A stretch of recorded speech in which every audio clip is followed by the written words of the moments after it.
دوسری چیز آ گئی آج کل ایک زیر بحث چیز ہے سولر. یہ جو ہے شہباز شریف صاحب اور ان کے بھائی جو ملک میں لوڈ شیڈنگ ختم کرنے کا کریڈٹ لیتے تھے، انہوں نے تاریخ کی سب سے مہنگے ترین بجلی گھر لگائے، جن کا اس سال صرف کرایہ 2200 ارب روپے. سوچیں پورے ملک کی گندم جو پیدا ہوتی ہے اس کی قیمت ہے 3000 ارب جو ہم کھاتے ہیں، اور بجلی گھر، یہ بند بجلی گھروں کا کرایہ 2200 ارب روپے صرف اس سال کا بھریں گے. اب تک 5 سے 6000 ارب جب سے 5-6 سال سے لگی ہے ہم بھر چکے ہیں، اور اس کی وجہ سے جو ہے بجلی پاکستان کی تاریخ کے بلند ترین سطح میں 60 روپے فی یونٹ ہو گئی. لوگ لے نہیں سکتے تھے، جو افورڈ کر سکتے تھے انہوں نے سولر پلانٹ لگایا. سولر پلانٹ لگا کے اپنے لیے بھی بجلی لی، حکومت کو بھی دے رہے تھے، اور بغیر کوئی کرایہ لیے جو بجلی گھر 2200 ارب روپے حکومت کو 19 روپے میں دے رہے تھے. اب اس کو سنا کہ وہ 11 روپے کرنے جا رہے ہیں، کیونکہ ان کی بجلی بک نہیں رہی 60 روپے والی، اور لوگ کیوں اب سولر جو ہے گھر پہ پیدا کر رہے ہیں. اور اب سنا کہ ان پہ 2000 روپے فی کلو واٹ ٹیکس الگ لگانے چاہ رہے ہیں کہ جی، اور اس کا بہانہ دے رہے ہیں کہ ایک عام آدمی کو جو ہے اس کی وجہ سے بجلی مہنگی پڑے گی. تو یہ ہے ان کا ظلم. جو ملک میں سرمایہ کاری کرنا چاہتا ہے، جو ملک میں اپنے بندوبست کرنا چاہتا ہے، اس سے بھی یہ جبرن جو ہے یہ چیز کر رہے ہیں. تو میرا ایک شہر، اب ویسے تو میں کراچی سے ہوں، اب کے پی کا مشیر خزانہ ہوں.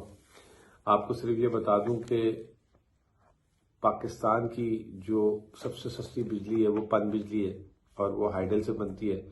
وہ پنجاب میں بھی بنتی ہے اور کے پی میں تربیلا سے بنتی ہے. وہ جو ہے آج بھی 150 سے 2 روپے فی یونٹ ہے. پھر اس کے بعد سب سے سستی بجلی ہماری مقامی گیس سے بن رہی تھی، اب وہ مقامی گیس ہی ہم نے ختم کر دی ہے.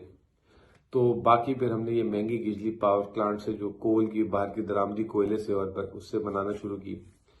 وہ جو ہے اگر اس کی فی یونٹ 22 روپے، تو اب اس کا جو ہے 22 ارب تو وہی دے رہے ہیں. اگر فی یونٹ کاسٹ دیکھیں تو وہ 48-49 روپے پڑتی ہے. اگر یہ 4 روپے کی بجلی، 3-4 روپے کی کے پی کے جو ہے بجلی گھروں سے نہ بنتی ہو، تو یہ ہمیں 100 روپے میں بھی یونٹ نہ ملے. تو ستم ظریفی یہ ہے کہ ملک میں ہماری سستی بجلی آج بھی بہت پیدا ہو سکتی ہے. انہوں نے کسی ڈیم پہ کام نہیں کیا تھا. عمران خان نے ڈیموں پہ کام کیا، جو ہے داسو جو ہے، اس کے علاوہ مومن ڈیم، بھاشا ڈیم. 50 سال کے بعد اس پہ کام شروع کیا.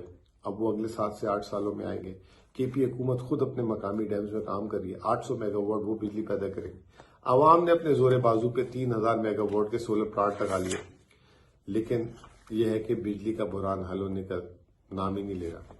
نون لیگ کی حکومت جو ہے، چاہے وہ پالیسی سازی ہو، چاہے صنعت کاری ہو، چاہے زراعت ہو، وہ اس کی جو پالیسی جو ہے ایک بہت شارٹ سائٹڈ اور جس میں کہتے ہیں وہ غلطیوں سے بھرپور تھی، جس کی وجہ سے آج یہ ملک جو ہے ایک ٹریپ میں پھنسا جا رہا ہے.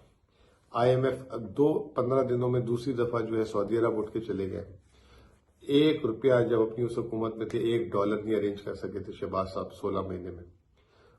مجھے نہیں سمجھ آتا کہ وہ آگے کیا کریں گے، جس کی وجہ سے اب ان کی پارٹی بھی ان سے فاصلہ رکھ رہی ہے.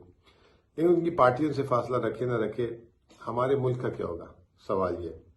اور یہ سوال آپ کے لیے چھوڑ کے جا رہا ہوں. بہت بہت شکریہ.